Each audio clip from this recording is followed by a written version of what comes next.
وإذا سمعوا ما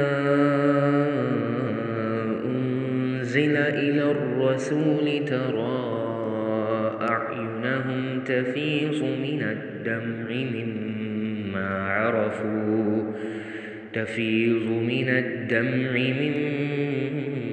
عرفوا من الحق يقولون ربنا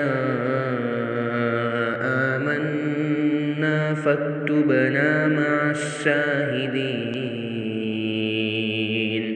وما لنا لا نؤمن بالله وما جاءنا من الحق ونطمع أن يدخلنا ربنا مع القوم الصالحين فأثابهم الله بما قالوا جنات تجري من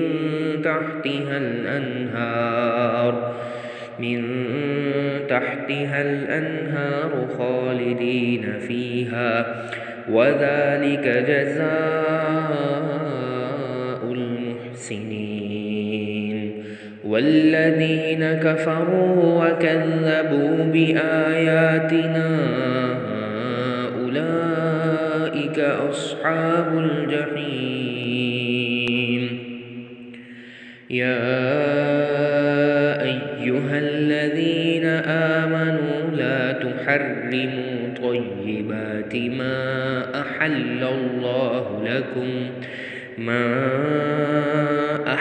الله لكم ولا تعتدوا إن الله لا يحب المعتدين وكلوا مما رزقكم الله حلالا طيبا واتقوا الله الذي أنتم به مؤمنون لا يؤاخذكم الله باللغو في أيمانكم ولكن يؤاخذكم بما عقدتم الأيمان فكفارته إطعام 10 مساكين من أوسط ما تطعمون أهليكم أو كسوتهم أو تحرير رقبة فمن لم يجد فصيام 3 أيام ذلك كفارة أيمانكم إذا حلفتم واحفظوا أيمانكم كذلك يبين الله لكم آياته لعلكم تشكرون نحمده ونصلي على رسوله الكريم اما بعد فاعوذ باللہ من الشیطان الرجیم بسم اللہ الرحمن الرحیم رب اشرح لی صدری ویسر لی امری واحلل عقدۃ من لسانی یفقهوا قولی رب زدنی علما اللہم فقہنا فی الدین پارہ نمبر 7 آیت نمبر 83 سورۃ المائدہ وَإِذَا سَمِعُوا مَا أُنزِلَ إِلَى الرَّسُولِ تَرَى أَعْيُنَهُمْ تَفِيضُ مِنَ الدَّمْعِ مِمَّا عَرَفُوا مِنَ الْحَقِّ يَقُولُونَ رَبَّنَا آمَنَّا فَاكْتُبْنَا مَعَ الشَّاهِدِينَ اور جب وہ سنتے ہیں جو رسول کی طرف نازل کیا گیا ہے تو دیکھتا ہے کہ ان کی آنکھیں آنسوں سے بہہ رہی ہوتی ہیں اس وجہ سے کہ انہوں نے حق کو پہچان لیا. کہتے ہیں حق کو پہچاننے کے بعد کیا کہتے ہیں؟ اے ہمارے رب ہم ایمان لے آئے سو ہمیں شہادت دینے والوں کے ساتھ لکھ لے. اور ہمیں کیا ہے کہ ہم اللہ پر اور اس چیز پر ایمان نہ لائیں جو حق میں سے ہمارے پاس آئی ہے اور یہ طمع نہ رکھیں کہ ہمارا رب ہمیں نیک لوگوں کے ساتھ داخل کر لے گا. تو اللہ نے اس کے بدلے میں جو انہوں نے کہا انہیں ایسے باغات دیے جن کے نیچے سے نہریں بہتی ہیں ان میں ہمیشہ رہنے والے ہیں اور یہی نیکی کرنے والوں کی جزا ہے۔ مفسرین کا اتفاق ہے کہ یہ آیات نجاشی اور ان کے ساتھیوں کے ایمان اور ان کی صفات بیان کرنے کے لیے نازل ہوئی تھی۔ جب انہوں نے جعفر طیار رضی اللہ عنہ کی زبانی قرآن سنا تو بے اختیار ان کی آنکھوں سے آنسو جاری ہو گئے۔ تو ان آیات میں اللہ رب العزت نے انہی کا ذکر کیا کہ جب وہ اللہ کا کلام سنتے ہیں تو ان کی آنکھیں آنسوؤں سے بہہ رہی ہوتی ہیں۔ کس وجہ سے؟ اس وجہ سے کہ انہوں نے حق کو پہچان لیا۔ تو کچھ ایسے خوبصورت دل ہوتے ہیں، پیچھے ہم نے پہلے پارے میں پڑھا تھا نا دلوں کے بارے میں، کہ کچھ دل ایسے ہوتے ہیں جن سے پانی بہہ نکلتا ہے، کچھ اللہ کے ڈر سے گر جاتے ہیں، جھک جاتے ہیں۔ تو کچھ خوبصورت دل کیسے ہوتے ہیں کہ جب ان پر اللہ کے قرآن کی بارش ہوتی ہے تو وہ بہہ پڑتے ہیں، ان کی آنکھیں نم ہو جاتی ہیں۔ تو ہم سوچیں کہ کیا کبھی اللہ کا کلام پڑھتے ہوئے میری بھی آنکھیں نم ہوئی؟ میری آنکھوں نے بھی آنسو بہائے؟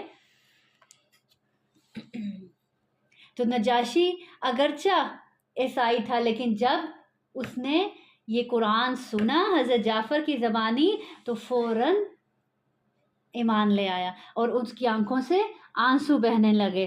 جب وہ فوت ہوا تو آپ نے مسلمانوں کو اس کی وفات کی خبر دی، پھر اس پر غائبانہ نماز جنازہ پڑھا۔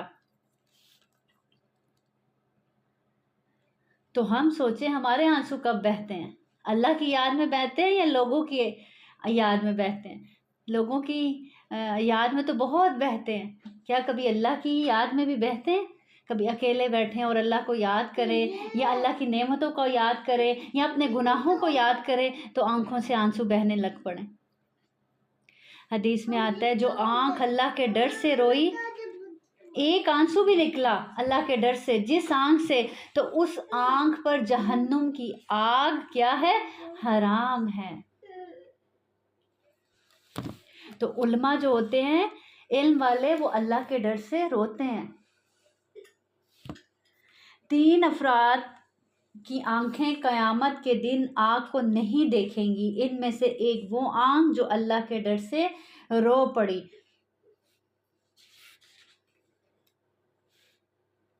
تو ایک قطرہ پانی کا اپنے اندر اتنا اثر رکھتا ہے کہ پہاڑ جیسے گناہ بھی بخشوا سکتا ہے۔ آپ انسانوں کے لیے روئیں، بے پناہ روئیں، ان کو فرق ہی نہیں پڑے گا۔ کسی کی یاد میں رو رہے ہیں، کسی کے لیے رو رہے ہیں، کسی کو کوئی فرق نہیں پڑتا۔ پڑتا ہے؟ آپ رو رو کر اپنا برا حال کر لیں، آپ بالٹیاں بھر دیں رو کر، لیکن نہیں فرق پڑتا۔ اور اللہ رب العزت ایک آنسو اگر کوئی اللہ کی یاد میں یا اللہ کے ڈر سے کسی کی آنکھ سے نکل آتا ہے تو اللہ رب العزت اس کے پہلے گناہ معاف فرما دیتے ہیں، اس پر جہنم کی آگ حرام کر دیتے ہیں۔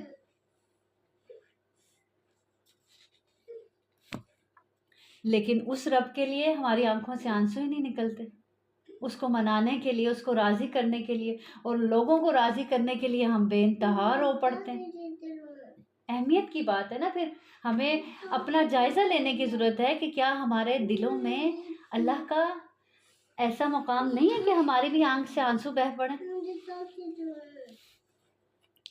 پھر آگے، اور وہ لوگ جنہوں نے کفر کیا اور ہماری آیات کو جھٹلایا وہی لوگ بھڑکتی ہوئی آگ میں جائیں گے۔ اے لوگو جو ایمان لائے ہو، وہ پاکیزہ چیزیں حرام مت ٹھہراؤ جو اللہ نے تمہارے لیے حلال کی ہیں، اور حد سے نہ بڑھو، بے شک اللہ حد سے بڑھنے والوں سے محبت نہیں کرتا۔ اور اللہ نے تمہیں جو کچھ دیا ہے اس میں سے حلال طیب کھاؤ اور اللہ سے ڈرو جس پر تم ایمان رکھتے ہو۔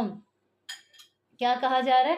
حلال چیزیں کھاؤ، لیکن اس کھانے میں بھی کھاؤ پیو، لیکن کیا ہو؟ دیکھو کہ حلال ہے۔ اور پھر اس حلال کھانے میں بھی اب یہ نہیں ہے کہ حلال ہے تو پھر حد سے گزر جاؤ، اسراف کرنا شروع کر دو۔ حلال میں بھی اعتدال سے کام لو، اس اوور ایٹنگ نہ کرو، جتنی ضرورت ہے اتنا ہی بناؤ، اور اگر زیادہ بنایا ہے تو پھر کس کو دے دو؟ ہمسائے کو دے دو، غریب کو کھلاؤ، لیکن ضائع نہ کرو، اسراف نہ کرو۔ آج دیکھیں ہم کیا کرتے ہیں کس طرح اسراف کیا جاتا ہے ہمارے ہاں. اب یہاں پہ حلال کا ذکر ہے، اور حلال کے ساتھ یہ کہ اس میں بھی حد سے نہ بڑھو.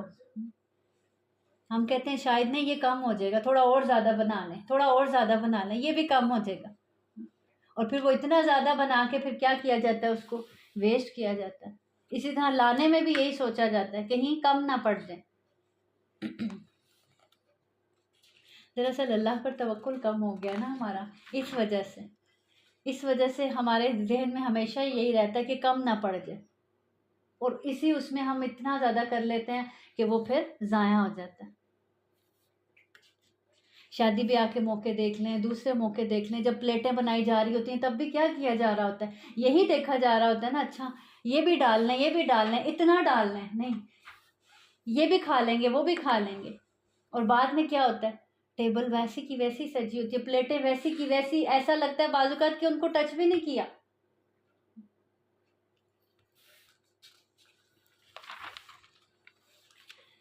پھر آگے قسموں کا ذکر ہے. اللہ تعالیٰ فرماتے ہیں اللہ تم سے تمہاری قسموں میں لغو پر مواخذہ نہیں کرتا، اور لیکن تم سے اس پر مواخذہ کرتا ہے جو تم نے پختہ ارادے سے قسمیں کھائی ہیں. یعنی بعض لوگوں کا تکیہ کلام ہوتا ہے نا، وہ ہر وقت ہر بات پہ کہتے ہیں قسم سے قسم سے. ہاں تو اللہ ایسی قسموں پر مواخذہ نہیں کرتا. ہاں لیکن یہ بھی عادت اچھی نہیں ہے، اس کو ختم کرنا چاہیے. مواخذہ کس پر کیا جاتا ہے؟ جو سچ میں دل کے ارادے سے قسم کھائی گئی ہو، جو تم نے پختہ ارادے سے قسمیں کھائیں، اس پر تمہارا مواخذہ ہوگا. تو اس کا کفارہ کیا ہے؟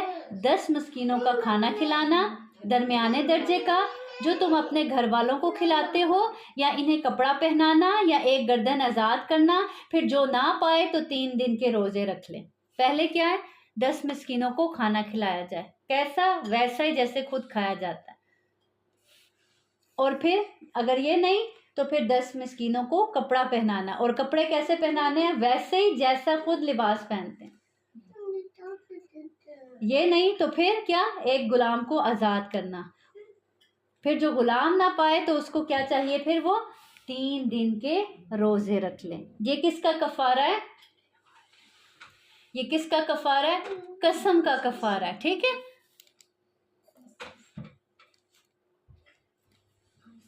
حدیث میں آتا ہے آپ سے نے فرمایا جب تم کسی کام پر قسم کھاؤ اور اس کے علاوہ دوسرے کام کو بہتر سمجھو تو بہتر کام کر لو اور قسم کا کفارہ ادا کر دو.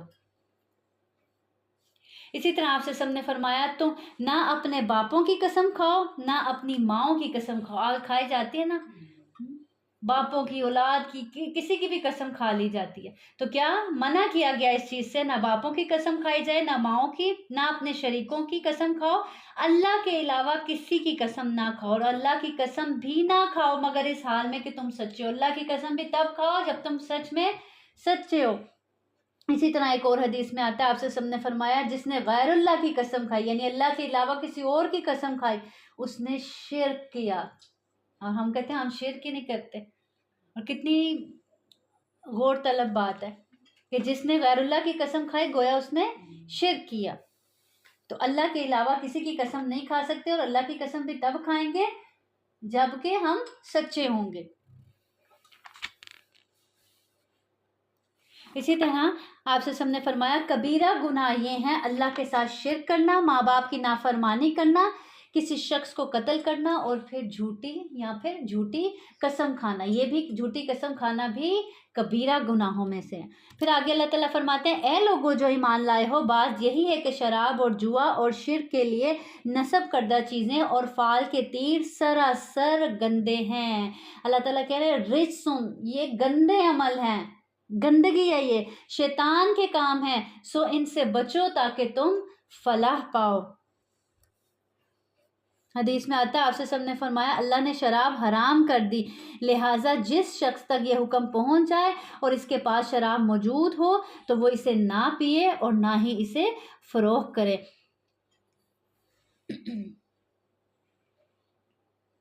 آپ سے نے فرمایا جو شخص دنیا میں شراب پیے اور پھر اس سے توبہ نہ کرے تو وہ آخرت میں اس سے محروم رہے گا. جو آخرت میں جنتیوں کو مزے کی شرابیں پلائی جائیں گی جن کے بہت خوبصورت نام بھی ہوں گے اور بہت خوبصورت ذائقہ بھی ہوگا، جس سے نہ تو سر چکرائے گا اور نہ ہی کوئی دیوانگی ہوگی. تو ایسے لوگ پھر وہاں محروم رکھے جائیں گے. آپ سے سب نے فرمایا شراب پر 10 وجوہ سے لعنت ہے. شراب بذات خود ملعون ہے. اس کا پینے والا، پلانے والا، بیچنے والا، خریدنے والا، نچوڑنے والا جس کے لیے نچوڑی جائے، اٹھانے والا جس کی طرف اٹھا کر لے جائی جائے، اور اس کی قیمت کھانے والا، یہ سب کے سب کیا ہیں؟ ملعون ہے. پھر احتیاط کرنا چاہیے کسی ایسی جگہ پہ کام کرنے سے بھی جہاں پر یہ کاروبار بھی ساتھ میں ہوتا ہو.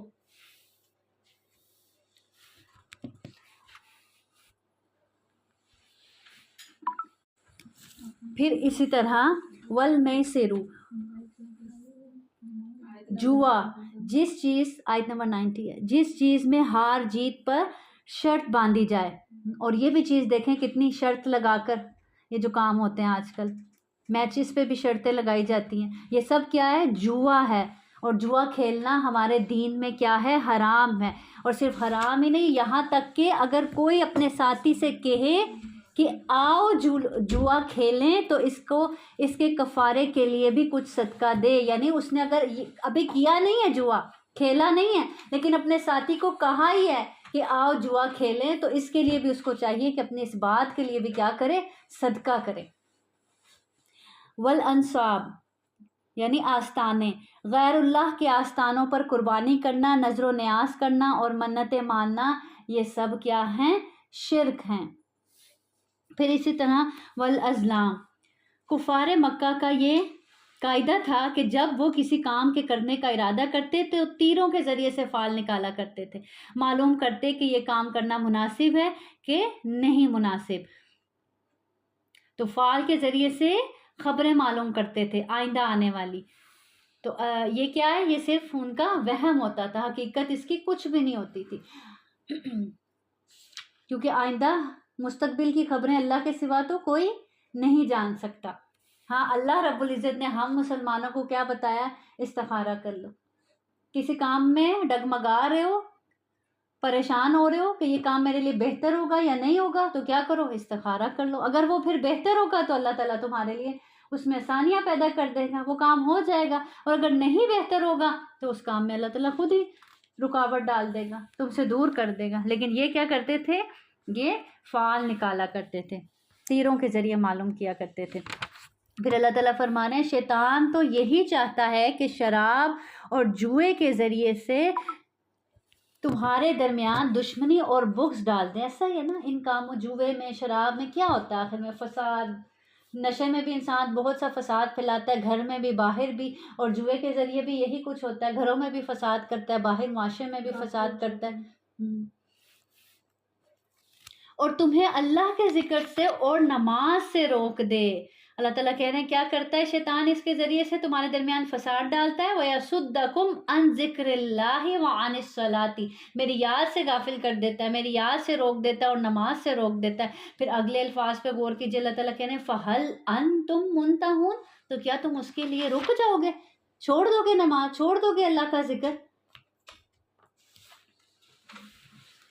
پھر آگے آیت نمبر 93 میں اللہ تعالیٰ کہتے ہیں ان لوگوں پر جو ایمان لائے، لیس علی الذین آمنوا وعملوا الصالحات جناح فیما طعموا اذا اتقوا وآمنوا وعملوا الصالحات ثم اتقوا وآمنوا ثم اتقوا واحسنوا واللہ یحب المحسنین. ان لوگوں پر جو ایمان لائے اور انہوں نے نیک اعمال کیے، اس چیز میں کوئی گناہ نہیں جو وہ کھا چکے، جبکہ وہ متقی بنے اور ایمان لائے اور انہوں نے نیک اعمال کیے، پھر وہ متقی بنے اور ایمان لائے، پھر وہ متقی بنے اور انہوں نے نیکی کی، اور اللہ نیکی کرنے والوں سے محبت کرتا ہے. اب آپ نے یہاں نوٹ کیا کہ کتنی بار ایمان کا ذکر ہے اور کتنی بار تقویٰ کا ذکر ہے. ایمان پھر تقویٰ، ایمان پھر تقویٰ، پھر آخر میں ذکر ہے محسن.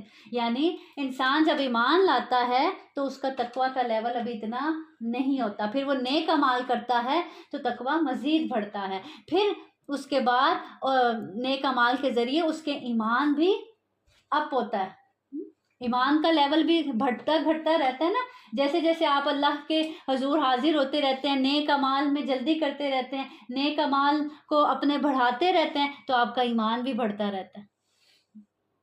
تو پھر ایمان بڑھا، پھر تقویٰ بڑھا، پھر وہ تقویٰ بڑھتے بڑھتے یہاں تک کہ نیکی بڑھی، اور پھر یہاں تک کہ انسان محسنین بن گیا، احسان کرنے والا بن گیا، اور پھر ایسے محسنین سے اللہ تعالی محبت کرتا ہے.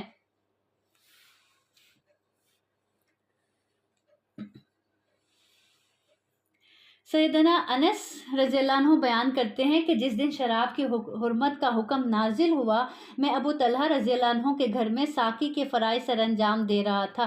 ساقی کہتے ہیں وہ جو شراب پلانے والا ہوتا ہے. اور ان دنوں کچی پکی کھجوروں کی شراب استعمال ہوا کرتی تھی. رسول صلی اللہ علیہ وسلم کے حکم سے ایک شخص اعلان کر رہا تھا کہ شراب کو حرام قرار دے دیا گیا ہے. ابو طلحہ رضی اللہ عنہ نے مجھ سے کہا کہ جاؤ اور اس شراب کو بہا دو. چنانچہ اب دیکھیں صحابہ کتنے فرما بردار تھے، جیسے ہی سنا ویسے ہی عمل کرتے تھے. ہم جیسے کہتے ہیں اچھا آج سنا کل سے عمل شروع کریں گے، نہیں، اسی وقت. اب وہ وہاں شراب پلا رہے ہیں، ڈال کے سب کو پیش کر رہے ہیں، تو کیا کہا؟ فوراً جاؤ اور اس شراب کو بہا دو. چنانچہ میں نے اسے بہا دیا اور مدینے کی گلیوں میں شراب بہنے لگی. بعض لوگوں نے کہا کہ فلاں فلاں اشخاص جو فوت ہو گئے. مزہ تو یہی ہے نا کہ ادھر حکم آئے اور ادھر اطاعت ہو جائے. کیا وہ منظر ہوگا؟ ادھر اللہ نے حکم نازل فرمایا کہ آپ کو پتہ ہے نا، شراب پیچھے بھی ہم نے پڑھا، پیچھے اللہ تعالیٰ نے کیا فرمایا تھا کہ نماز کی حالت میں شراب کے قریب نہ جاؤ. اب آہستہ آہستہ کر کے اس سے دور کیا جا رہا ہے. اب جب مکمل حرام کر دی گئی تو ادھر اب دیکھیں جس کو شراب کی لت لگ جائے، جس کو نشے کی لت لگ جائے، اس کے لیے چھوڑنا آسان نہیں ہوتا. فوراً سے ادھر حکم آیا اور ادھر شراب بنی بنائی. یہ بھی سوچ سکتے تھے اچھا چلو یہ تو پی لیں، اب جو بنائی بھی ہے ضائع تھوڑا، ہم جیسے یہی سوچتے. نہیں، سمینا و اطعنا. وہ فوراً جیسے وہ سنتے تھے صحابہ فوراً اطاعت کرتے تھے، فوراً بہا دی، یہاں تک کہ مدینے کی گلیوں میں شراب بہنے لگی. کیا خوبصورت منظر ہوگا. بعض لوگوں نے کہا کہ فلاں فلاں اشخاص جو فوت ہو گئے ہیں ان کے پیٹوں میں تو شراب تھی، یعنی تب تک ابھی حکم اس طرح سے نازل نہیں ہوا تھا کہ یہ بالکل مکمل طور پر حرام ہو چکی ہے. سو اس کے جواب میں اللہ تعالیٰ نے یہ آیت نازل فرمائی کہ لیس علی الذین آمنوا وعملوا الصالحات جناح فیما طعموا. ان لوگوں پر جو ایمان لائے اور انہوں نے نیک اعمال کیے، اس چیز میں کوئی گناہ نہیں جو وہ کھا چکے.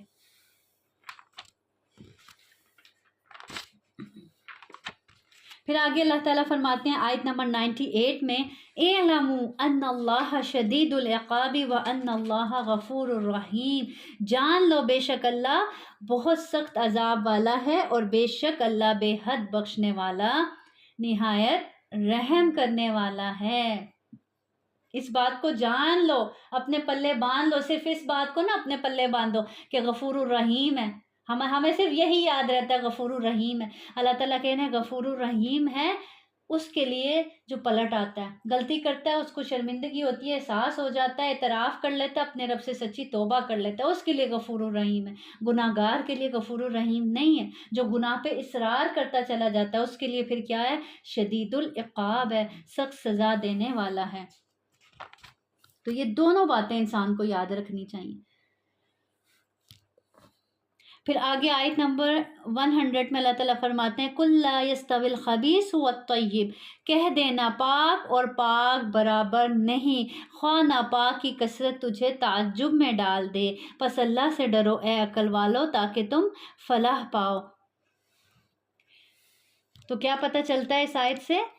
کہ ناپاک اور پاک کبھی بھی برابر نہیں ہو سکتے، حلال اور حرام کبھی بھی برابر نہیں ہو سکتے. حدیث کا مفہوم ہے، آپ سے سب نے فرمایا اللہ پاک ہے اور پاک ہی کو پسند کرتا ہے، پھر چاہے وہ مال میں ہو اور یا پھر اعمال میں، ہر چیز پاک ہی ہو.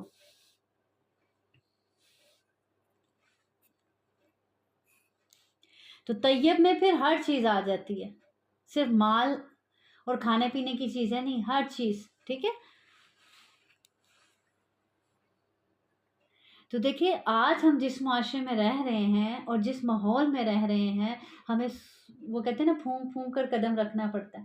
ہم سوچتے ہیں ہر چیز اٹھانے سے پہلے دیکھتے ہیں کہ یہ حلال تو نہیں، کہیں یہ سوری حرام تو نہیں، اور پھر حلال بھی ہے پھر بھی بعض اوقات شک و شبہ رہتا ہے پڑھ کے بھی کہ کیا انہوں نے ویسے ہی نہ چھپا لیا ہو ہم سے، یا ویسے ہی اس پہ لکھ دیا ہو حلال ہے. جی پھر بھی بعض اوقات کہیں نہ کہیں شک رہ جاتا ہے نا. تو اس کے لیے بھی خوبصورت دعا ہے، اللہم اکفنا بحلالک واغننا بفضلک عمن سواک. تو اللہ رب العزت سے انسان کو یہ ہر وقت دعا مانگنی چاہیے کہ اللہ تعالیٰ ہمیں کس سے بچا لے؟ حرام سے بچا لے. سوری ویجیٹیرین جس پہ لکھا ہوتا ہے نا الکوہل ہوتی ہے اصل میں بھی، کیونکہ ویجیٹیرین ہے نا، اس کا مطلب یہ نہیں کہ الکوہل وہ بھی میرا دل نہیں کرتا تھا. اسی لیے نبی کریم سے ہم نے دعا سکھائی نا کہ دعا مانگتے رہو، پھر اللہ پر توکل کرو کہ پھر اپنی کوشش پوری کرو، اور کوشش کے ساتھ پھر کیا کرو، دعا بھی مانگتے رہو تاکہ اللہ رب العزت ہمیں حرام سے بچا لے. اسی طرح آتا ہے کہ کسی کے اوپر اگر پہاڑ برابر بھی قرضہ ہے تو وہ یہ دعا پڑھے نا، اللہم اکفنا بحلالک واغننا بفضلک عمن سواک، تو وہ اس سے اللہ رب العزت اتار دیتے ہیں. اور صدقہ بھی کس کا قبول ہوتا ہے؟ کون سی کمائی سے قبول ہوتا ہے؟ حلال کمائی کا قبول ہوتا ہے. حرام کمائی سے آپ لاکھوں کروڑوں خرچ کر لیں لیکن وہ اللہ رب العزت کو نہیں چاہیے، وہ قبول نہیں ہوں گے. یہ اس کے لیے ہے کہ جس کے اوپر کوئی آزمائش نہیں آئی اور وہ سمجھ رہا ہے کہ میرا رب تو مجھ سے بہت راضی ہے، نہ اس کو نمازوں کی فکر ہے، نہ قرآن کی فکر ہے، نہ اللہ کی فکر ہے، نہ احکامات کی فکر ہے. نہیں، میں آپ کو سمجھا رہی ہوں کہ اس کو یہ ہوتا ہے کہ شاید بس میری من موجی ہے، میں ہی اللہ کا لاڈلا ہوں، اس لیے مجھ پر کوئی آزمائش نہیں آ رہی. اور یہ خوش فہمی اس کو اللہ سے کیا کر دیتی ہے؟ دور کر دیتی ہے، اور یہ ہوتا ہے عذاب. ٹھیک ہے. اور لیکن اگر کسی انسان پر کوئی آزمائش نہیں ہے اور وہ اللہ سے جڑا ہوا ہے، اللہ کے احکامات کی پابندی سے جو ہے ان کو پورا کر رہا ہے، اللہ کے اطاعت گزار ہے، تو پھر ایسا نہیں ہے کہ یہ بات اس پر ہوتی ہے. ٹھیک ہے. ہاں نہیں، ضروری نہیں ہے کہ آزمائش آئے گی تو ہی پتہ چلے گا کہ اللہ محبت کرتے ہیں. نہیں اللہ سے ہمیشہ دیکھیے، اللہ سے ہمیشہ عافیت ہی مانگتے رہنا چاہیے. لیکن اگر آزمائش آ جائے تو گھبرانا نہیں چاہیے کہ ہاں شاید میں بڑا گنہگار ہوں، یا اللہ کی رحمت سے مایوس نہیں ہو جانا چاہیے. ٹھیک ہے. تو اللہ تعالیٰ کو پتہ ہوتا ہے کہ اس کے اندر کتنا اسٹیمنا ہے. کون لا یکلف اللہ نفسا الا وسعها، اللہ تعالیٰ اس کی وسعت سے زیادہ کسی پر بوجھ نہیں ڈالتا. اللہ تعالیٰ کو پتہ ہے آپ کتنے قابل ہیں، کتنا بوجھ اپنی کمر پر لا سکتے ہیں، اسی لیے اللہ تعالیٰ اتنی ہی آزمائش ڈالتا ہے. اس کا ہرگز یہ مطلب نہیں کہ اللہ کے آپ پیارے نہیں ہیں، اللہ آپ سے محبت نہیں کرتا. اللہ تو اپنی تمام مخلوق سے محبت کرتا ہے، لیکن ڈرنے کی وہاں ضرورت ہے کہ کہیں میں اللہ سے دور تو نہیں ہوں، کہیں میرا دل اللہ سے غافل تو نہیں ہے، کہیں میں نماز سے دور تو نہیں، کہیں میں قرآن سے دور تو نہیں، کہیں میری زندگی میں کسی طرح حرام تو شامل نہیں، کہیں میں کسی کا حق تو نہیں مار رہی. یہ اگر آپ یہ چیزیں پوری کر رہے ہیں تو پھر انشاءاللہ اللہ تعالیٰ سے اچھی امید رکھنی چاہیے اور اچھے کی دعا کرنی چاہیے. ٹھیک ہے. اور اس بات کا ہرگز یہ مطلب نہیں کہ پھر اگر آپ پر آزمائش نہیں آ رہی تو شاید اللہ تعالیٰ محبت نہیں کرتے ہیں یا آپ اللہ کے پیارے نہیں ہیں. اب دیکھیں خوشحالی بھی آزمائش ہی ہے نا آپ کے لیے. اگر کوئی آزمائش نہیں آ رہی، سب کچھ اچھے سے چل رہا ہے، تو یہ بھی امتحان ہے نا کہ اس دوران بھی آپ اللہ سے جڑے رہتے ہیں، کوئی کنیکشن میں کوئی کمی تو نہیں آ گئی. مجھے لگتا ہے خوشحالی زیادہ بڑا امتحان ہے، کیونکہ تکلیف میں تو بالکل تکلیف میں تو آپ اللہ سے جڑ ہی جاتے ہیں، نہ چاہتے ہوئے بھی ہاتھ میں تسبیح آ ہی جاتی ہے، مسلح بچھ ہی جاتے ہیں، کتابیں کھل ہی جاتی ہیں. پھر آگے دیکھیے آیت نمبر 104 میں وَإِذَا قِيلَ لَهُمْ تَعَالَوْا إِلَى مَا أَنزَلَ اللَّهُ وَإِلَى الرَّسُولِ قَالُوا حَسْبُنَا مَا وَجَدْنَا عَلَيْهِ آبَاءَنَا أَوَلَوْ كَانَ آبَاؤُهُمْ لَا يَعْلَمُونَ. جب ان سے کہا جاتا ہے آؤ اس کی طرف جو اللہ نے نازل کیا ہے اور رسول کی طرف، تو کہتے ہیں ہمیں وہی کافی ہے جس پر ہم نے اپنے باپ دادا کو پایا ہے. آج بھی یہی کہا جاتا ہے نا، کسی کو علم کی کوئی بات بتائی جائے کہ احادیث قرآن میں یہ بات ایسے نہیں ہے، آپ ایسے نہ کرو، تو کیا کہا جاتا ہے؟ اچھا یہ کون سا نیا دین آ گیا، ہم تو اپنے باپ داداؤں کو ایسے ہی شروع سے یہی رسم یہی دین کرتے ہوئے دیکھ رہے ہیں، تو ہم تو نہیں بدلیں گے. تو اللہ تعالیٰ کہہ رہے ہیں اگرچہ اولو کان آباؤہم لا یعلمون شیئا، اگرچہ ان کے ماں باپ تک، ان کے آباء و اجداد تک علم پہنچا ہی نہ ہو، وہ اگر گمراہی میں دنیا سے چلے گئے تو کیا یہ گمراہی میں ان کے پیچھے ہی دنیا سے چلے جائیں گے؟ دنیا کے معاملے میں تو نہیں ہم یہ کہتے نا، دنیا کے معاملے میں تو ہمارے آباء و اجداد ہمارے ترلے لے رہے ہوتے ہیں، نہیں ایسے کر لو کام، ایسے ہم کہتے ہیں آپ کو نہیں پتا، وہ اور دور تھا، یہ اور دور ہے، وہ اور وقت تھا، یہ اور وقت ہے، وہ اور حالات تھے، یہ اور حالات ہیں۔ لیکن جہاں دین کی باری آتی ہے ہم کہتے ہیں نہیں ہمارے باپ دادا شروع سے یہ کرتے آ رہے ہیں، ہم کیسے چھوڑ دیں؟ ایسے کہتے ہیں نا ہم تو۔ اللہ تعالیٰ دیکھیں پہلے لوگ بھی یوں ہی کہا کرتے تھے کہ ہم اس دین کو کیسے چھوڑ دیں جس میں ہم نے اپنے باپ دادا کو پایا۔ تو آج ہم دین کی بات تو نہیں کرتے، ہم کہتے ہیں جو وہ شروع سے کرتے آ رہے ہیں چاہے وہ بدعت ہے، اگر وہ کرتے آ رہے تھے شروع سے ہم کیسے اس کو چھوڑ سکتے ہیں؟ چاہے ہم تک وہ نیا جو سچی بات ہے قرآن حدیث کے مطابق پہنچ بھی جائے تو ہم کہتے ہیں کہ نہیں ہم تو اپنے باپ دادا کو شروع سے ایسے کرتا دیکھتے آ رہے ہیں۔ تو اللہ تعالیٰ اس کا جواب دے رہے ہیں کہ اولو کان آباؤہم لا یعلمون، کہ اگر ان کے آباء و اجداد تک علم پہنچا ہی نہیں تب بھی پھر بھی وہ ان کی پیروی کریں گے، وہ گمراہی میں دنیا سے چلے گے تو یہ بھی ایسی کریں گے۔ جیسے ابھی شبرات ہے، میری بھابی نے کل مجھے مبارک دی شبرات کی، وہ مبارک دیتے ہیں تو میرے میاں بڑا غصہ 10678 اس میں وصیت کے احکامات ہیں۔ اے لوگ جو ایمان لائے ہو، تمہاری آپس کی شہادت جب تم میں سے کسی کو موت آ پہنچے، وصیت کے وقت 2 عدل والے آدمی ہوں گے جو تم میں سے ہوں یا 2 اور تمہارے غیر سے ہوں۔ اگر تم زمین میں سفر کر رہے ہو پھر تمہیں موت کی مصیبت آ پہنچے، مثال کے طور پر اگر کوئی سفر میں ہے، اب اس کے پاس کوئی اپنا نہیں، اگر اپنا ہے بہت قریبی نہیں ہے یا غیر ہے، اب وہ کوئی وصیت کرنا چاہتا ہے اپنوں کے لیے تو وہ کیا کریں؟ وہ ان کو وصیت کر سکتا ہے۔ اب پھر جب گھر والوں کو شک ہو، اب جب وہ جن کے پاس وہ فوت ہوا اب اس کو اپنی وصیت سنا گیا، اب وہ وصیت لے کے اس کے گھر والوں کے پاس جب پہنچے، اب گھر والوں کو شک ہے کہ ہمارا جانے والا یہ وصیت نہیں کر سکتا، شاید یہ جھوٹ بول رہے ہیں یا یہ کچھ چھپا رہے ہیں اپنے پاس یا خود نفع سمیٹ رہے ہیں یا کچھ اس سے لے لیا، ایسا کسی بھی قسم کا شک ہوتا ہے تو اس کا اس میں بتایا گیا کہ نماز کے بعد ان کو بھی روک لو، ان سے بھی قسمیں کھلواؤ اور پھر خود بھی قسم کھا کر کہ ہم اگر وہ جھوٹے ہیں تو وہ قسم کھائیں کہ ہم سچے ہیں۔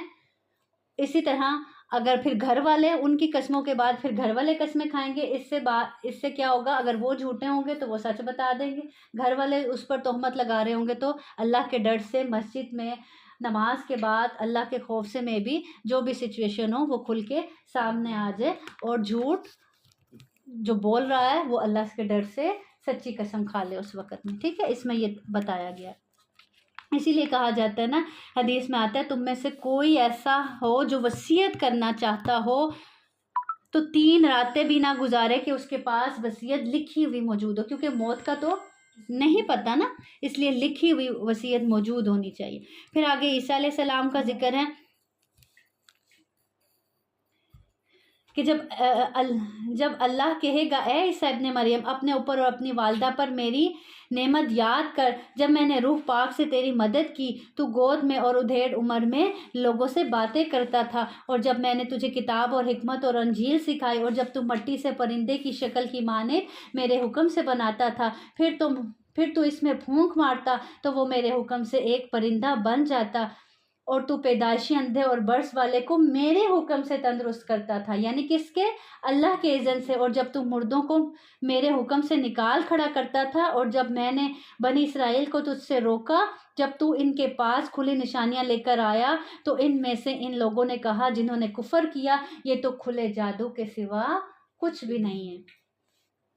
اور جب میں نے حواریوں کی طرف وحی کی کہ مجھ پر اور میرے رسول پر ایمان لا، انہوں نے کہا ہم ایمان لائے اور گواہ رہ کے بے شک ہم فرما بردار ہیں۔ جب حواریوں نے کہا، حواری کون تھے؟ جو عیسیٰ علیہ السلام پر ایمان لے آئے تھے اور عیسیٰ علیہ السلام کی انہوں نے مدد کی تھی، اے عیسیٰ ابن مریم کیا تیرا رب کر سکتا ہے کہ ہم پر آسمان سے ایک دسترخوان اتار دے؟ مائدہ، اور اسی سے اس سورت کا نام کیا ہے؟ المائدہ۔ اب انہوں نے کیا ڈیمانڈ کی تھی کہ ہمارے لیے آسمان سے ایک دسترخوان اتارا جائے جس میں جنت کی نعمتیں ہوں، اور جس کا اللہ تعالیٰ نے ہم سے یعنی وعدہ کیا جنت کا، اور وہ دن ہمارے لیے اور ہماری بعد میں آنے والی نسلوں کے لیے کون سا دن ہو؟ عید کا دن ہو۔ اس نے کہا اللہ سے ڈرو اگر تم مومن ہو۔ انہوں نے کہا ہم چاہتے ہیں کہ ہم اس میں سے کھائیں اور ہمارے دل مطمئن ہو جائے اور ہم جان لے کہ واقعی تو نے ہم سے سچ کہا ہے اور اس پر گواہوں سے ہو جائے۔ عیسیٰ ابن مریم نے کہا اے اللہ، اے ہمارے رب، ہم پر آسمان سے ایک دسترخوان اتار جو ہمارے پہلوں اور ہمارے پچھلوں کے لیے عید ہو اور تیری طرف سے ایک نشانی ہو، اور ہمیں رزق دے اور تو سب رزق دینے والوں سے بہتر ہے۔ اللہ نے فرمایا بے شک میں اسے تم پر اتارنے والا ہوں، پھر جو اس کے بعد تم میں سے ناشکری کرے گا یعنی پھر ایمان نہیں لائے گا تو بے شک میں اسے عذاب دوں گا، ایسا عذاب کہ وہ جہانوں میں سے کسی کو نہ دیا ہوگا۔ کیونکہ یہ اصول ہے اللہ رب العزت کا کہ جب عوام کی کہنے پر جو کوئی معجزہ طلب کرتا ہے اور پھر اس کو اس طرح کی نشانی بھیج دی جاتی ہے اور پھر وہ ایمان نہ لائے، پھر اس کے لیے سخت سزا ہوتی ہے، پھر عذاب ہوتا ہے۔ اور جب اللہ کہے گا اے عیسیٰ ابن مریم، کیا تو نے لوگوں سے کہا تھا کہ مجھے اور میری ماں کو اللہ کے سوا معبود بنا لو؟ وہ کہے گا تو پاک ہے، میرے لیے بنتا ہی نہیں کہ میں وہ بات کہوں جس کا مجھے کوئی علم ہی نہیں۔ یعنی اللہ تعالیٰ کو تو پتا تھا، لیکن اللہ تعالیٰ پوچھیں گے کہ کیا تم نے کہا تھا ان کو کہ ہمیں رب بنا لو؟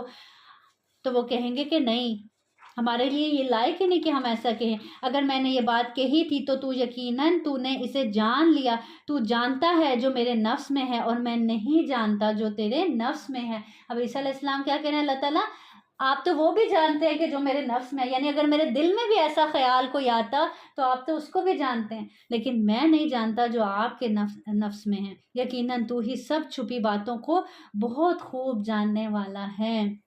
میں نے انہیں اس کے سوا کچھ نہیں کہا جس کا تو نے مجھے حکم دیا تھا کہ اللہ کی عبادت کرو جو میرا رب اور تمہارا رب ہے، اور میں ان پر گواہ تھا جب تک ان میں رہا، پھر جب تو نے مجھے اٹھا لیا تو ہی ان پر نگران تھا۔ یعنی جب تک میں ان میں موجود تھا مجھے اس وقت تک کا علم ہے، اور جب میں یہاں سے تیرے پاس آ گیا اس کے بعد تو ہی نگران تھا اور تو ہر چیز پر گواہ ہے۔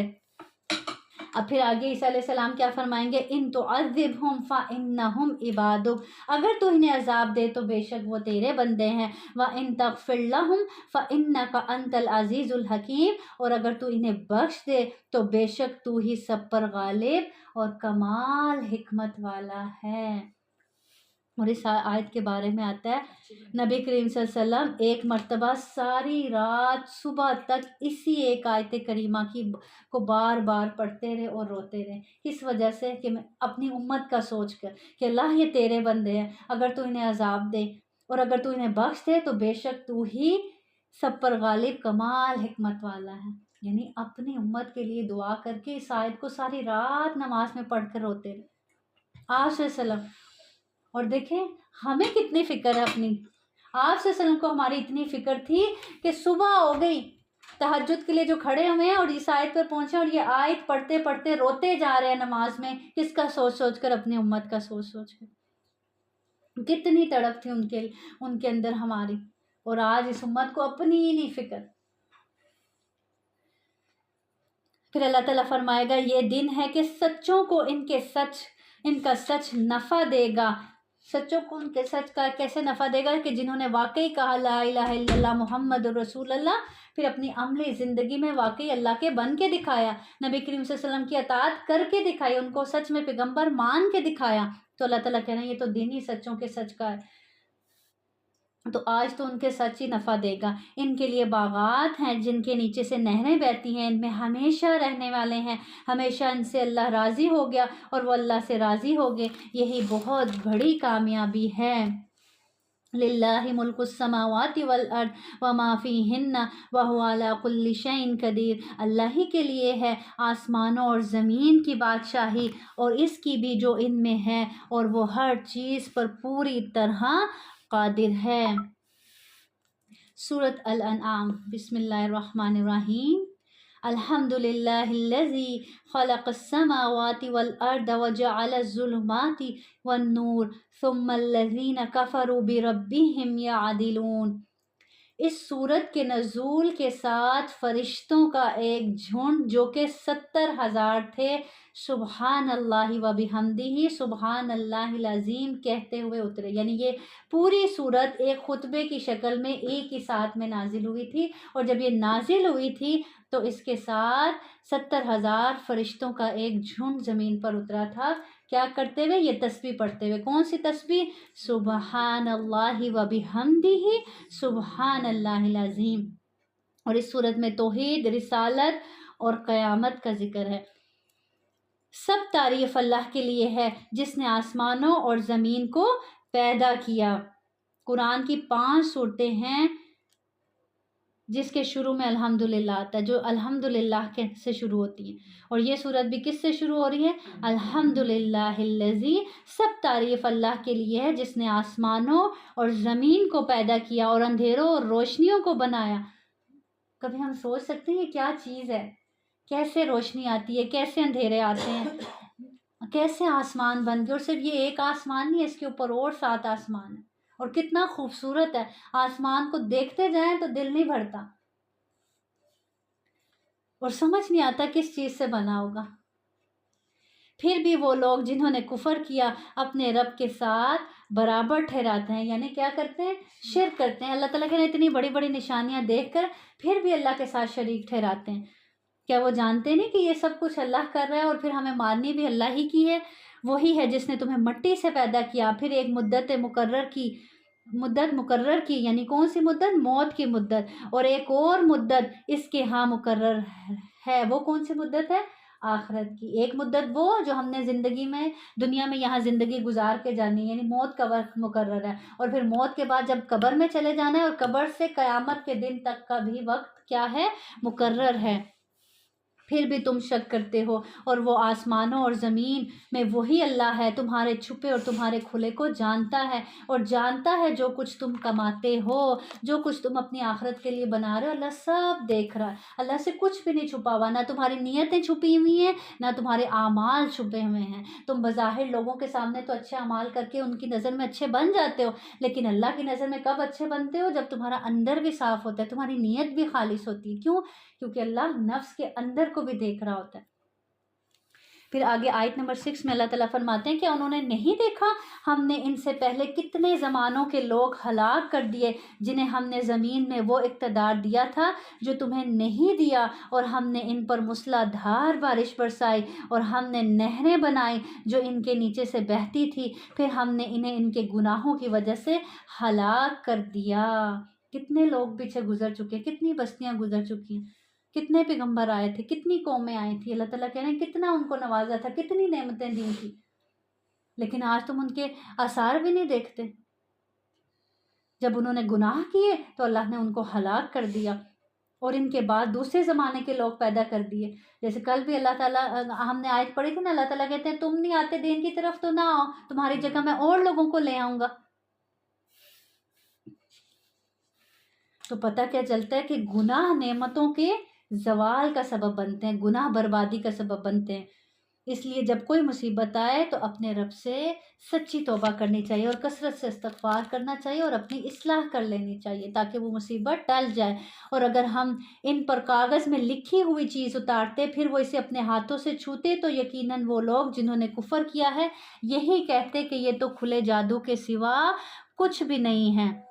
یہ کفار کا جواب دیا جا رہا ہے. جو پیچھے آپ نے پڑھا تھا نا، کیا کہتے تھے کہ جیسے موسیٰ علیہ السلام کتاب کی شکل میں تورات لے کر آئے تھے، ایسے ہی آپ صلی اللہ علیہ وسلم پر بھی کتاب کی شکل میں کیوں نازل نہیں کی گئی، کیوں وحی کی شکل میں آتی ہے اور آپ پڑھ کر بتاتے ہیں. تو اللہ تعالیٰ یہاں ان کے اس اعتراض کا جواب دے رہے ہیں، اور آپ صلی اللہ علیہ وسلم کو تسلی دے رہے ہیں کہ اگر ہم ان پر کاغذ میں لکھی ہوئی کوئی چیز بھی بھیج دیتے نا تب بھی، اور اس کو وہ اپنے ہاتھوں سے چھو بھی لیتے نا تو بھی جنہوں نے نہیں ایمان لانا تھا وہ نہیں لاتے. تب بھی انہوں نے یہی کہنا تھا کہ یہ تو کیا ہے؟ کھلا جادو ہے.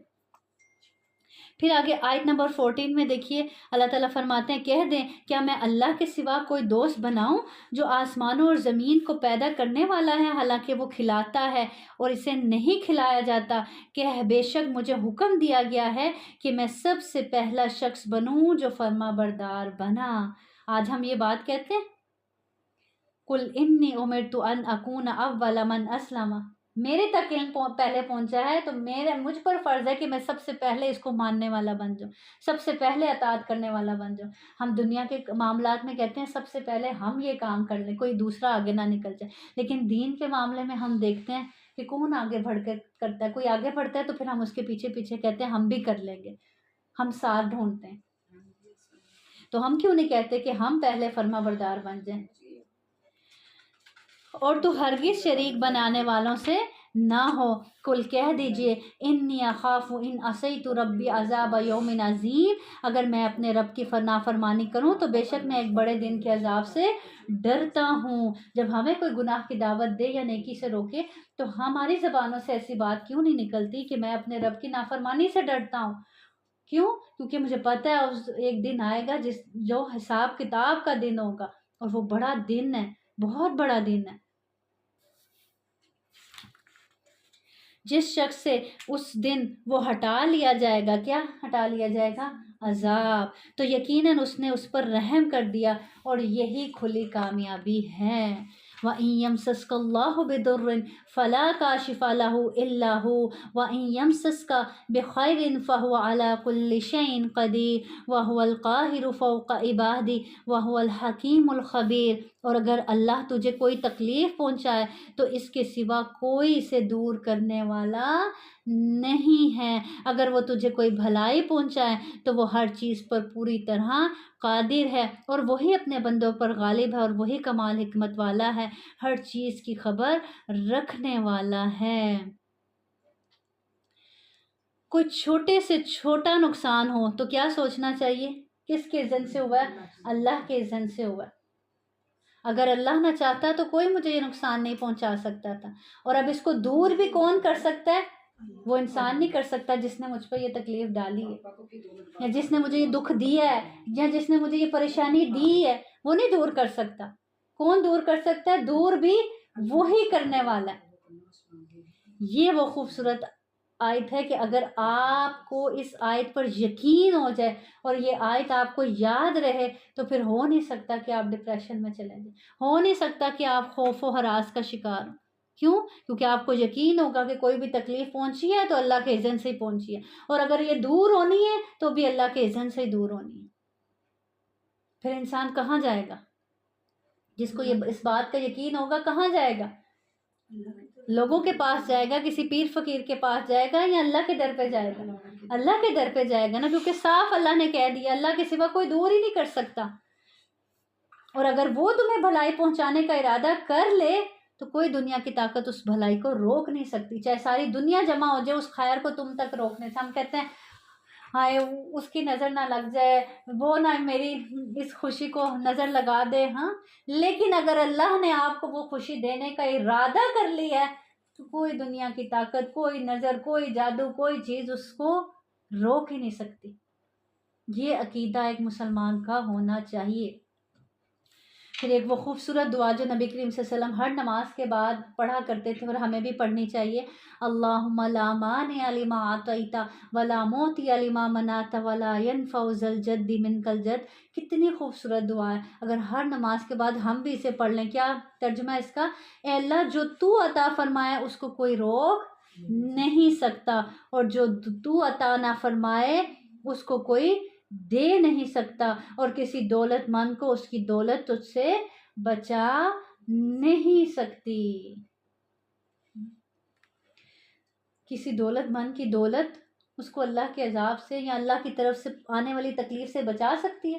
نہیں بچا سکتی نا۔ لاکھوں کروڑوں کے مالک جو ہوتے ہیں جب اپنے ہی پیارے جا رہے ہوتے ہیں کیا کہہ رہے ہوتے ہیں ڈاکٹرز کو؟ جتنا پیسہ لگتا ہے لگوا دو ہمارا، لیکن ہمارے جانے والے کو بچا لو۔ بچا سکتے ہیں؟ نہیں، دولت نہیں بچا سکتے۔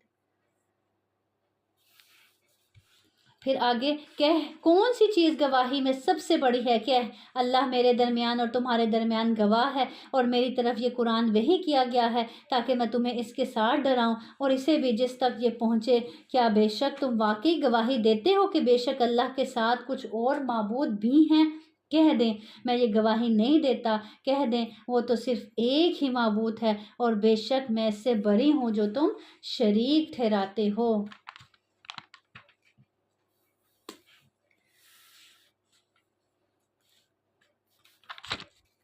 پھر آگے اللہ تعالیٰ فرماتے ہیں آیت نمبر 20 میں، وہ لوگ جنہیں ہم نے کتاب دی وہ اسے پہچانتے ہیں جیسے وہ اپنے بیٹوں کو پہچانتے ہیں، یعنی اہل کتاب اس کتاب کو اور نبی کریم صلی اللہ علیہ وسلم کو ایسے پہچانتے ہیں جیسے اپنے بیٹوں کو پہچانتے ہیں، انہیں یقین ہے کہ یہ سچ ہے، کیوں؟ کیونکہ ان کی کتابوں میں صاف لکھا ہوا ہے۔ تو اللہ تعالیٰ کہہ رہے ہیں یہ ایسے اس کتاب کو پہچانتے ہیں جیسے اپنے بیٹوں کو پہچانتے ہیں، لیکن کس ضد اور ہٹ درمی کی وجہ سے، حسد کی وجہ سے ایمان نہیں لاتے۔ وہ لوگ جنہوں نے اپنے آپ کو خسارے میں ڈالا سو وہ ایمان نہیں لاتے۔ تو جان بوجھ کر اس کتاب پر عمل نہ کرنا، اس کو ماننا نہ، اس کے احکامات پر عمل نہ کرنا، اپنے آپ کو خود ہی خسارے میں ڈالنا ہے۔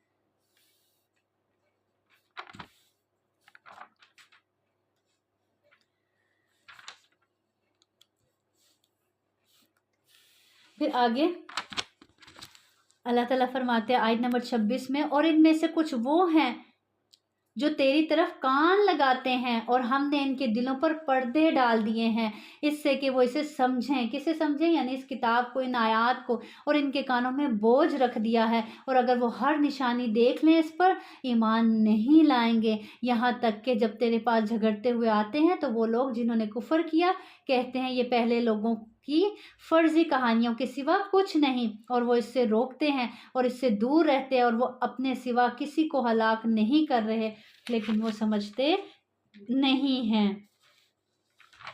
کیا بتایا جا رہا ہے اس آیت میں کہ اللہ تعالیٰ کہہ رہے ہیں لوگوں میں سے کچھ ایسے ہیں، یعنی ان میں سے کچھ ایسے ہیں جو تیری طرف کان لگاتے ہیں، بڑا شو کرتے ہیں کہ جیسے بڑے دھیان سے بات سن رہے ہیں، لیکن ان کے دلوں میں نہیں جا رہی ہوتی، نہ ان کے کان اس طرح سے سن رہے ہوتے ہیں کہ دلوں تک بات پہنچ سکے۔ بعض اوقات تو ہوتا ہے نا، ہم کسی محفل میں بیٹھ کے ایسے ایسے کر رہے ہوتے ہیں، ایسے ایسے کر رہے ہوتے ہیں، اپنا آپ شو کر رہے ہوتے ہیں کہ ہم حاضر ہیں، ہم بڑے اچھے سننے والے ہیں، ہم بڑا ماننے والے ہیں، لیکن دلوں پہ کیا پردہ پڑا ہوا ہے، کانوں پہ کیا بوجھ ہے، کچھ اندر جا ہی نہیں رہا جو دل تک پہنچے، اوپر سے گزری جا رہا ہے۔ اور پھر ایسے ہی ہوتا ہے نا، جب ہم دل کے کانوں سے نہیں سن رہے ہوتے، پوری توجہ سے نہیں بات کو سن رہے ہوتے، تو جب ہم سے کوئی سوال کر لیا جاتا ہے تو ہم کہتے ہیں سوری کیا کہا تھا آپ نے، تو بتانے والا پوچھتے بھی دھیان کہاں تھا تمہارا۔ تو یہی حالت ان کی بتائی جا رہی ہے کہ کچھ ایسے ہیں جو کان تو بڑے لگاتے ہیں، لیکن ایسا ہے جیسے ان کے دلوں پر پردہ ڈال دیا اللہ نے اور کانوں پر بوجھ ہے۔ تو اس سے پتہ چلتا ہے کہ اگر قرآن کی آیت آپ سن رہے ہیں اور وہ دل میں نہیں جا رہی، دل میں نہیں اتر رہی، تو کثرت سے استغفار کرنے کی ضرورت ہے، کیونکہ شاید پھر کچھ انسان کے گناہ ایسے ہیں جو رکاوٹ بنے ہیں، جو اس قرآن کو دل تک پہنچنے نہیں دے رہے۔ ٹھیک ہے، تو یہاں پہ اللہ تعالیٰ نے یہی کہنا کہ ان کے دلوں پر پردے ڈالے ہوئے ہیں، اس لیے ان کے دلوں تک بات پہنچ نہیں رہی۔ تو پھر اگر ایسی سچویشن کبھی ہو جائے ہمارے ساتھ بھی، تو ہمیں بھی پھر کثرت سے اللہ سے معافی مانگنی چاہیے، استغفار کرنا چاہیے کہ اللہ تعالیٰ مجھے کیوں سمجھ نہیں آ رہی، کیوں میں سن رہی ہوں لیکن میرے بات دل میں اتر نہیں پا رہی۔ تو گناہگار دل جو ہوتے ہیں وہ قرآن سمجھنے سے، سن تو لیتا ہے ہر کوئی، لیکن سمجھنے سے پھر عاری ہو جاتے ہیں۔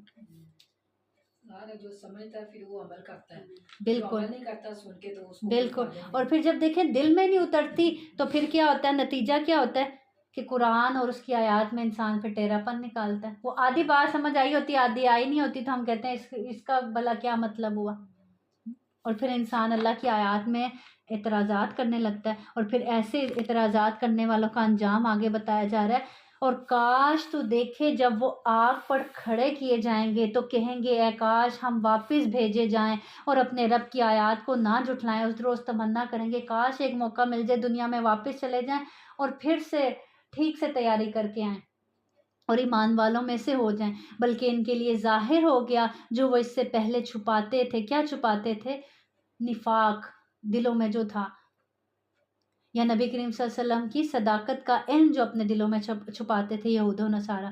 اور اگر انہیں واپس بھیج دیا جائے تو ضرور پھر وہی کریں گے جس سے انہیں منع کیا گیا تھا۔ ایسا ہی ہوتا ہے نا، دنیا میں بھی ہم ایسے ہی کرتے ہیں، ہم کہتے ہیں اللہ تعالیٰ اب معاف کر دیں، اس مصیبت کو ٹال دیں، میں سچی توبہ تجھ سے کرتا ہوں، دوبارہ کوئی ایسا غلط کام نہیں کروں گا۔ کیا ہوتا ہے، وہ مصیبت دور ہوتی ہے، اللہ اس کو دور کر دیتے ہیں، ہم پھر وہی کام ویسے ہی کرنے لگ جاتے ہیں۔ تو اللہ تعالیٰ کہنے بلا شبہ وہ یقیناً جھوٹے ہیں. اگر اول تو موقع دیا نہیں جائے گا، اگر دیا بھی جائے تو اللہ تعالیٰ کہہ رہے ہیں وہ کبھی بھی ایسا نہیں کریں گے. انہوں نے کہا نہیں یہ زندگی مگر ہماری دنیا کی زندگی اور ہم ہرگز اٹھائے جانے والے نہیں. اور کاش تو دیکھے جب وہ اپنے رب کے سامنے کھڑے کیے جائیں گے. دنیا کی زندگی میں رہتے ہوئے تو دنیا ایسے گزارتے تھے جیسے کبھی واپس جانا ہی نہیں ہے. اور کاش تو دیکھے جب وہ اپنے رب کے سامنے کھڑے کیے جائیں گے اور فرمائے گا کیا یہ حق نہیں؟ کہیں گے کیوں نہیں اے ہمارے رب، قسم. فرمائے گا پھر چکھو عذاب اس کے بدلے جو تم کفر کیا کرتے تھے. پھر آگے اللہ رب العزت آیت نمبر 32 میں فرماتے ہیں وَمَا الْحَيَاةُ الدُّنْيَا إِلَّا لَعِبٌ وَلَهْوٌ. اس دنیا کی خاطر تم اپنے رب کی طرف نہیں پلٹتے، اس دنیا کی خاطر تم آخرت کی تیاری نہیں کرتے. یہ دنیا تو ہے ہی کھیل تماشا، ہے نا، کھیل تماشا، بالکل کھیل تماشا. ایسا کھیل تماشا جس نے ہمیں اپنے اندر مگن کر لیا. کوئی کھیل لگا اور آپ بیٹھے دیکھ رہے ہو، آپ اس میں مگن ہو جاتے ہیں نا، آپ کو ہوش ہی نہیں رہتی آس پاس کی. تو آپ کہتے ہیں ہر وہ کام جو فائدہ مند نہیں ہوتا، اور لہو کہتے ہیں ہر وہ چیز جس سے انسان غفلت میں پڑ جائے، اور ہر وہ چیز جو انسان کو اللہ سے غافل کر دے. تو یہ دنیا اللہ تعالیٰ کہہ رہے ہیں ہے ہی اس لیے کہ یہ انسان کو اللہ سے کیا کر دیتی ہے؟ غافل کر دیتی ہے، غافل کر دیتی ہے نا. دیکھیں پیسہ کمانے کی دھن، گھر سجانے کی دھن، مردوں کو پیسہ کمانے کی دھن، عورتوں کو گھر سجانے کی دھن نے کیا کر دیا؟ اللہ سے غافل کر دیا نا. گھر بنانے کی دھن نے. تو ہم نے بھی دیکھنا ہے میری زندگی میں کون سے ایسے کام ہیں جو لغو میں آتے ہیں، جو لہو میں آتے ہیں، جن کی وجہ سے میں اللہ سے غافل ہو جاتی ہوں، میری نماز قضا ہو جاتی ہے. اور سب سے بڑا لغو تو آج یہ ہے ہماری زندگیوں میں جو ہمارے ساتھ ہے، ہمارے موبائلز، میڈیا. بچے کیا اور بڑے کیا، بالکل. آج ایسا اس نے سحر کیا، یعنی ایسا جادو کیا ہوا ہے ہر چھوٹے اور بڑے پر کہ کسی کو بھی سمجھ ہی نہیں آتا کرنا کیا. ہر وقت انگلی ایسے ایسے ہی چلتی ہے، بڑوں کی بھی چھوٹوں کی بھی. اور اتنا خوف آتا ہے نا کسی وقت کہ جیسے سنا ہے کہ جو انسان ساری زندگی کرتا رہتا ہے مرتے وقت بھی وہ ایسے ہی کر رہا ہوگا. تو ہمارے بزرگ جب دنیا سے گئے تھے، میرے نانا جان جب فوت ہوئے تھے تب بھی ان کے ہاتھ ایسے تھے، کیونکہ وہ ہر وقت ہاتھوں پہ تسبیح کرتے تھے. ہاں تو مجھے خوف آتا ہے کہ کہیں خدا نہ خواستہ آج کی جو نسلیں جائیں کہیں وہ ایسے ہی نہ کر رہی ہوں، کہ جس کثرت سے ایسے کیا جاتا ہے، بڑے بھی چھوٹے بھی. ہاں تب بھی ہاتھ چل رہا ہوتا ہے. وہ ٹچ سسٹم جب سے آ گیا تو ہاتھ تو رکتا ہی نہیں نا، وہ بس ایک ٹچ کی مارا ایسے کرتے تھے. بس ایڈکشن ہے، یہ بھی ایک نشہ ہے جو ہماری جنریشن کو اور ہمیں لگ چکا ہے. بالکل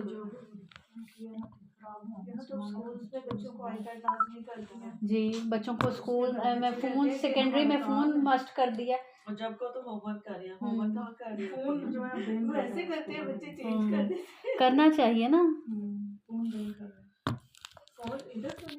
وہ انہوں نے رول نکالا ہے کہ 18 سے نیچے جو بھی بچے ہیں ان کے موبائلز میں یہ اسنیپ چیٹ، فیس بک اور یہ چیزیں نہیں ہوں گی، بالکل بھی سوشل میڈیا کی کوئی چیز نہیں ہوگی. اللہ کرے یہ اپلائی ہو جائے تاکہ کچھ بچ جائے ہماری نسلیں بھی اور ہم بھی. آپ سے سب نے فرمایا دنیا مومن کے لیے قید خانہ ہے اور کافر کے لیے جنت ہے. ہمیں لگتی ہے اپنی دنیا گزارتے ہوئے ہمیں لگتا ہے کہ یہ ہمارے لیے قید خانہ ہے؟ ہم نے تو اسی کو شاید جنت سمجھ لیا.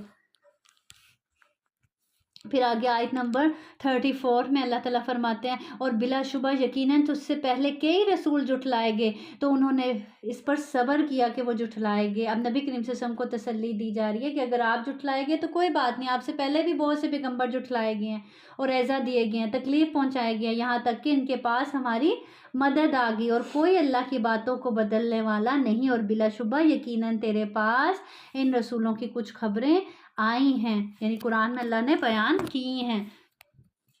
تو افضل ایمان کیا ہے؟ صبر کرنا، نرمی کرنا. پھر آگے آیت نمبر 36 میں اللہ تعالیٰ فرماتے ہیں انما یستجیب الذین یسمعون والموتى یبعثهم اللہ ثم الیہ یرجعون. قبول تو صرف وہی لوگ کرتے ہیں جو سنتے ہیں. پیچھے سننے کی بات کی گئی نا، تو یہاں پہ اللہ تعالیٰ کہہ رہے ہیں جو سنتے ہیں، سچے دل سے سنتے ہیں، دل کے کانوں سے بھی سنتے ہیں. دل کے بھی کان ہوتے ہیں، اور جو دل کے کانوں سے سنتا ہے نا، اور جو دل کے کانوں کے بغیر صرف ان کانوں سے سنتا ہے، اس کے دل تک بات نہیں پہنچتی جب تک کہ دل کے کانوں سے نہ سنا جائے، دل متوجہ نہ ہو جب تک.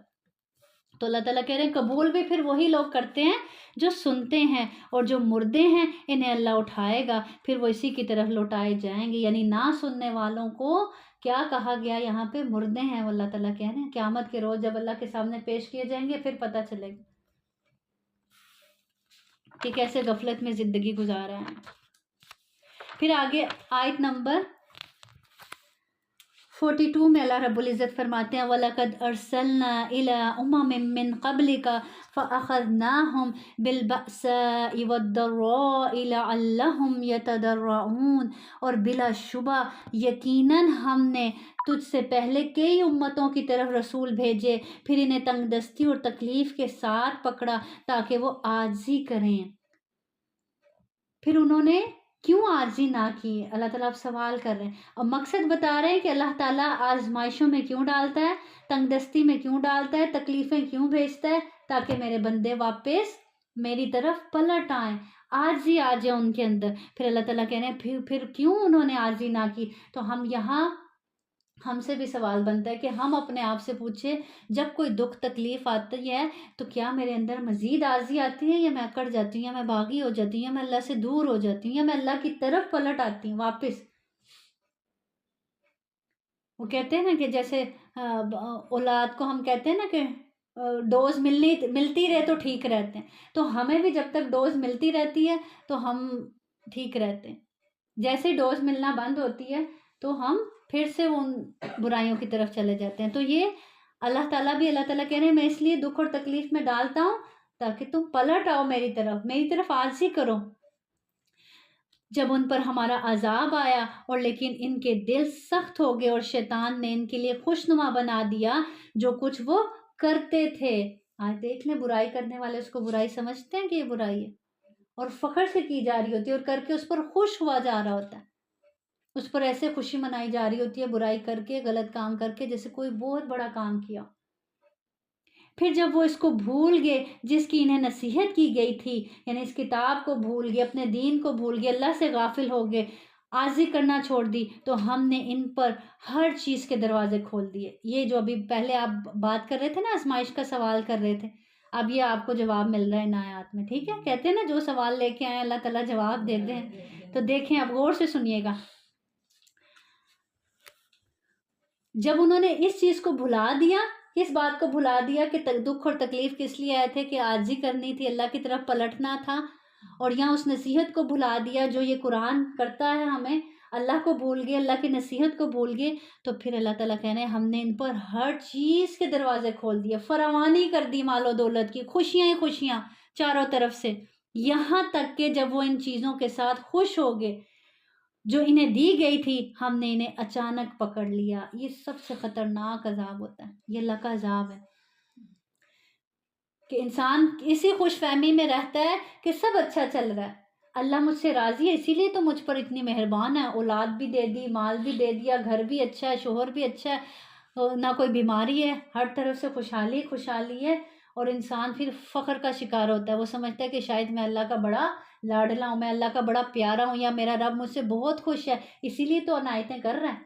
لیکن ادھر دین بھی اتنا ہی ہوتا ہے. یہ میں کہہ میرا سوال ہاں جی کہ ماشاءاللہ اس میں دین بھی بہت ہے. ہاں لیکن آپ گھبرا اس لیے رہی تھی نا کہ کیا وہ اللہ کا پیارا نہیں ہے. تو اب یہاں پہ اسی لیے تو کہہ رہا ہوں کہ آپ غور کیجئے کہ یہ وہ اللہ سے دور ہو رہا ہے، یہ شخص جو ہے یہ اللہ سے دور ہے، اس پر چاروں طرف سے خوشحالی ہے اور وہ اس خوش فہمی میں کہ اللہ مجھ سے راضی ہے، مجھے کچھ کرنے کی ضرورت ہی نہیں، وہ اللہ سے دور ہو گیا، یہاں تک کہ وہ گناہوں کی دلدل میں ڈوبتا چلا گیا.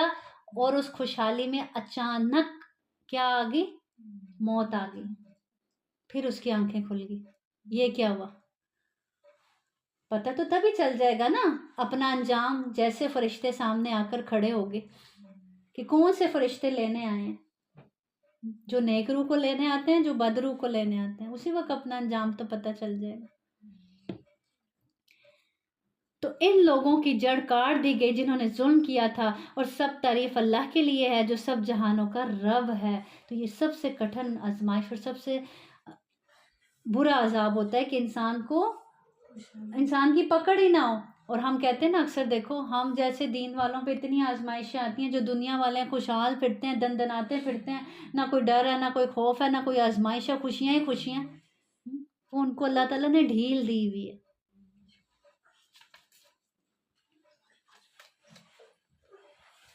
آپ سے سب نے فرمایا اگر تم دیکھو، اگر اللہ کسی کی نافرمانیوں کے باوجود وہ عطا کر رہا ہے جو وہ چاہتا ہے تو یہ استدراج ہے، یعنی ڈھیل مل رہی ہے اس کو، اللہ اس کو ڈھیل دیتا ہے۔ پھر آپ صلی اللہ علیہ وسلم نے یہی آیت تلاوت فرمائی۔ تو یہ بہت زبردست اور سخت قسم کا انسان کا امتحان ہوتا ہے کہ انسان کو پتہ ہی نہیں ہوتا کہ یہ امتحان ہے۔ اسی لیے کہتے ہیں نا دونوں حالتوں میں، چاہے وہ خوشحالی والا وقت ہے، چاہے وہ تنگی اور تکلیف والا وقت ہے، دونوں حالتوں میں کیا کرنا چاہیے؟ اس کی طرف پلٹنا چاہیے، اللہ کی طرف۔ دونوں حالتوں میں اللہ سے جڑے رہنا چاہیے۔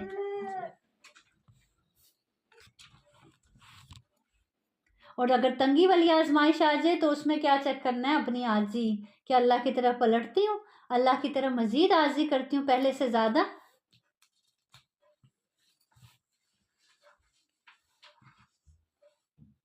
اور دکھ اور تکلیف میں اللہ کی طرف پلٹتے ہوئے مانگنا بھی کس سے؟ اللہ سے، اور اس یقین سے کہ اس کے علاوہ کوئی دور نہیں کر سکتا میری تکلیف۔ پچھلی آیت کو ذہن میں رکھتے ہوئے کہ پہنچی اس کے اذن سے ہے تو دور بھی وہی کر سکتے ہیں، اس کے سوا کوئی دور کرنے والا نہیں ہے۔ آج کل بچے بھی تو ہمیں یہی کہتے ہیں نا ماما دے آر لکی، وہ سارا کچھ کر سکتے ہیں، وہ یہ بھی کرتے ہیں، ڈاکٹر کا وہ کہتے ہیں کہ وہ کر سکتے ہیں، ان کے پیرنٹس ماما وہ مجھ سے کوشچن کر رہی ہے، میرا بیٹا کہیں کہہ رہا تھا بیٹھے تھے تو کہتا کہ ہم لوگ ریچ ہے، آئی ایم ریچ، میں ریچ، ماں میرا پاپا امیر ہے، میرے پاس پیسہ ہے، تو کہتی ہاں بیٹا ہم ریچ ہے، آپ کس میں؟ میں نے کہا دیکھیں بچوں کو بھی یہ کوشچن کا پتہ کہ ریچ ہے کہ پور ہے، کہتی وہ دیکھیں بچوں کو ہر سائش ملی جو بھی ہے چیز، بالکل وہ اس پہ بھی ان کو فکر یہ ہے کہ کہیں ہم سوشل میڈیا نے بچوں کو دکھایا ہوا ہے نا سارا کچھ، ویڈیوز دیکھتے ہیں ماما ان کے پاس یہ بھی ہے، یہ بھی کر سکتے ہیں۔ تو بچوں کو یہ کہنے کے بجائے کہ ہاں ہم رچ ہیں، ان کو بتایا جائے کہ اصل میں رچ کون ہوتا ہے؟ جس کا دل میں وسعت ہو، جس کا دل بڑا ہو بیٹا۔ میں نے کہا یہ اللہ کی نعمت ہے، میں اپنے بیٹے کو بھی کہتی ہوں کہ تبھی ہوتی ہے جب آپ اللہ کا 5 وقت شکر ادا کرو، فرض نمازیں پڑھ، آساس ان کو میں لگایا، میں نے کہا یہ تبھی ملتا ہے سب کچھ، آپ پاپا کو تبھی ملا، یہ اللہ کی نعمت ہے، رحمت ہے، سب جو ہوتی ہے۔ تو وہ کہتا نا کہ میں چھوٹی گاڑی میں نہیں جاؤں گا، میں بڑی میں جاؤں گا، بڑا ہو رہا ہے تھوڑا سا، تو کیونکہ میں امیر ہوں، میرا پیسے میرے پاس ہے، میں نے کہا یہ سوچ نہ رکھو، ایسے نہیں کہتے ہیں۔ تو بچوں میں نا یہ چھوٹے بڑے بہت ہو گیا یہ موبائلوں سے، واقعی صحیح بات ہے آپ کی، دوست بچوں کے ذہن میں ڈالتے ہیں، میڈیا نے بچوں کو بچے کو میں اسکول میں بچے اور ان کو نا پھر اس وقت یہ بتایا کریں کہ جو غریب مسکین ہوتے ہیں نا، یہ کئی ہزار سال پہلے ہم سے جنت میں چلے جائیں گے، ہاں کہ ان کی یہ کوالٹی ہے، تاکہ ان کے دلوں میں ان کے لیے کوئی نفرت یا کوئی وہ چھوٹا پن آئے، ان کو حقیر نہ سمجھیں، ٹھیک ہے۔ اچھا دیکھیں آیت کی طرف واپس لوٹتے ہیں۔ حسن بصری کہتے ہیں اللہ اگر کسی پر دنیا فراخ کر دے اور اس کو پتہ ہی نہ چلے تو وہ بے وقوف ہے کہ میرے پہ فراوانی کیوں ہو رہی ہے، کہیں یہ اللہ کا عذاب تو نہیں، مجھے وہ اللہ کی طرف پلٹے۔ اب جیسے صحابہ کو کی طرف کوئی آزمائش نہیں آتی تھی، خوشحالی آتی تھی تو وہ پریشان ہو جاتے تھے، کہیں ایسا تو نہیں اللہ تعالیٰ ہم سے ناراض تو نہیں ہو گیا، جیسے ابھی آپ نے پوچھا کہ کہیں ناراض تو نہیں ہو گیا۔ تو اصل میں مومن یہی ہے کہ جس کو فوراً سے خیال آ جائے کہ کہیں میرا رب مجھ سے دور تو نہیں ہو گیا۔ میں نے تو یہی کل محسوس کیا، یہ جہاں سے جی میں نے کہا بیماری ہے، اللہ معاف کہتا ہے بیماری ہوتا ہے وہ تو اللہ کا شکر ہے کوئی نہیں ہے۔ اسی طرح اگر کسی کوئی تکلیف پہنچے تو اسے پتہ ہی نہ ہو کہ کیوں آئی ہے تو وہ بھی بے وقوف ہے، اس کو بھی سوچنا چاہیے اللہ تعالیٰ مجھ سے کون سی ایسی غلطی ہوئی، اللہ میرے گناہ معاف کر دے، جو میری غلطی ایسی ہوئی ہے مجھے دکھا دیں، میری اصلاح کر دے، ٹھیک ہے۔ تو خوشحالی میں بھی اور تکلیف میں بھی